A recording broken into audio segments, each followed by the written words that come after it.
I'm Kerry Ellis, and we are in the Vaudeville Theatre on the Strand, and we are rehearsing for the West End Men show, which opens tomorrow night, which is Saturday the 25th. And I'm Nick Hudson. We're here with Kerry Ellis. Hello, Kerry. Thank you for coming on Musical Talk. Thank you for having me. It's very exciting. Obviously, the first question is West End Men.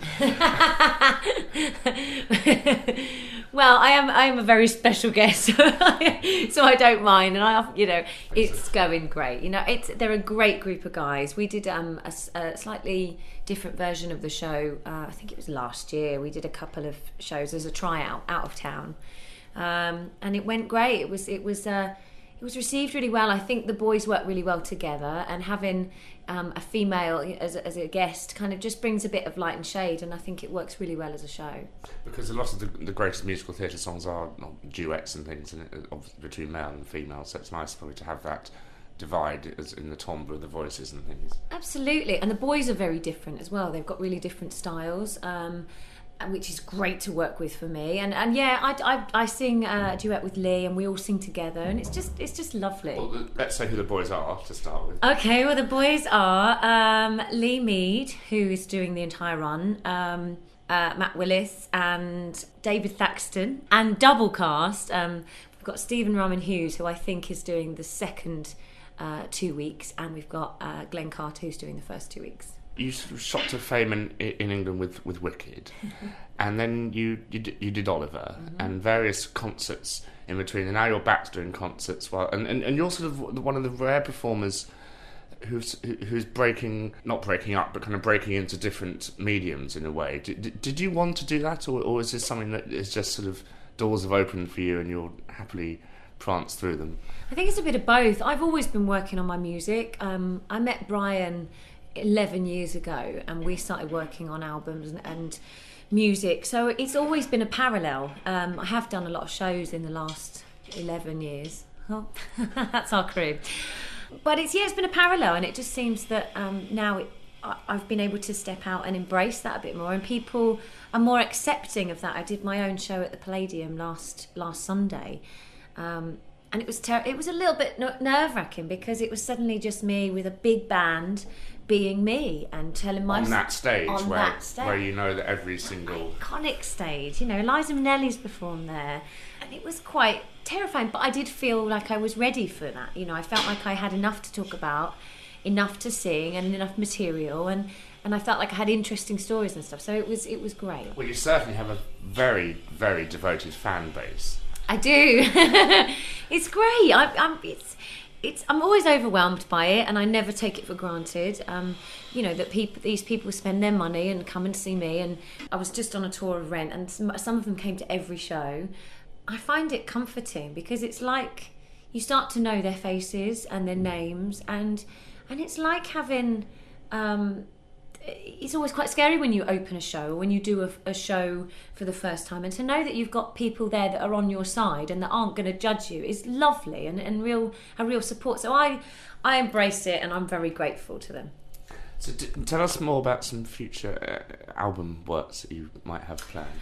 Well, I'm very excited about it. We've got a live album coming out, Brian and I, in June. It's basically, we recorded the entire tour that we did in November, the Born Free tour, and we've basically put together the best bits of it and put it on an album, and I'm so proud of it. We were in the mastering suite, I think at the beginning of the week, making the vinyl, and I was watching it being cut, and it's just, I feel very blessed to be allowed to be in all that whole process, and I'm really, really proud of this album. I think it's completely different to Anthems, but it's very special, and I can't wait for people to hear it.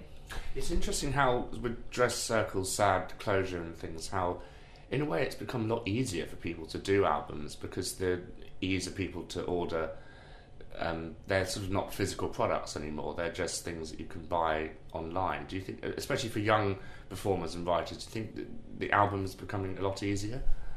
I don't know if the album's coming easier. I think people can make music slightly easier because of the materials that we have at home. You can record yourself on your laptop. So I think it's more accessible for people, and for also the whole YouTube thing. Everyone can put anything on YouTube, but for me, I think it's really special to actually still have an album, and it's something that is tangible and you can hold, and you can read the lyrics still, or you can read the information, and someone can sign it. Yeah, and it's important. I think it's all part of it. I think it's special. We did something for Record Store Day a few months ago, and to try and save the record store, because again, vinyl. There's something so special about vinyl, and I hope that it doesn't go away completely and we become digital, because it would be such a shame. DJs still use vinyl I'm not a clubber, but I presume in the loud, dark places that people go to in the evening that aren't theatres, they use vinyl still. They do, and I think it's because of the sound. It's a thicker sound, isn't it? It's a different sound, and you get so much more atmosphere. I actually got my first record player for my birthday just gone, and I cannot wait to get this album that's come in and play it, because it's just something really special about sitting and listening to an album.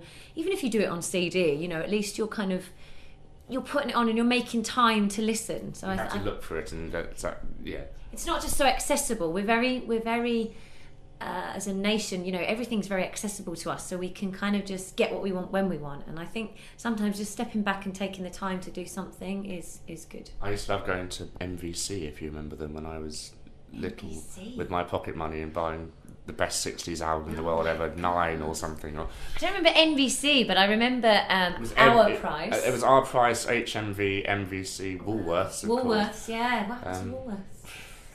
Yeah. So tell us more about this show. What kind of songs can we look forward to? Well, it's a real mixture. The boys sing some female songs as well, which is really nice. Our fantastic MD, Will Stewart, has done some great arrangements. He's fabulous. And it's a mixture, really. There's a few songs in there that people are known for, like I'm sure Lee will do his Close Every Door. And Stephen will do something from Bombay Dreams, and I'm sure I'll do something from Wicked. It's just there's a bit of that, but there's also new stuff as well.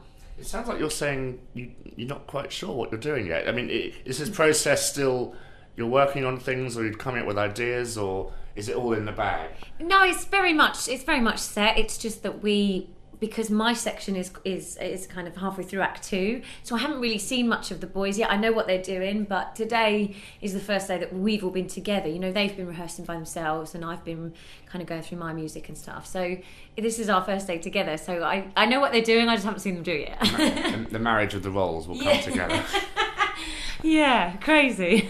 And do you have any plans to go back and do book music, kind of, dare I say, real musical theatre? Yeah, absolutely. I'd love to. It's definitely in my psyche. I'm in a meeting about something for next year. We're talking about that, which is very exciting. For me, it's important to do the right thing now, because I've done a lot of shows and I've done some fantastic roles that I'm very grateful for. I feel I need to do something that's equally as prestigious or something that I can get my teeth into and really kind of I don't know, I just feel it needs to be the right move. And also there's not really so much around, it's difficult. These female power characters, there's not loads of them around, so you have to you've done the most iconic one in the 21st century, so and once you've done it, what do you do? So but no, there are some exciting things happening next year, so fingers crossed it all happens. What do you think of British musical writing and new things happening at the moment? I think it's really tough for new writers. A friend of mine that he MD'd my Palladium show, Craig Adams, is a new writer, and I've been around or experiencing, because through him, how difficult it is for him to get his music out there and shows out there, and it's tough for new writers, unless you have I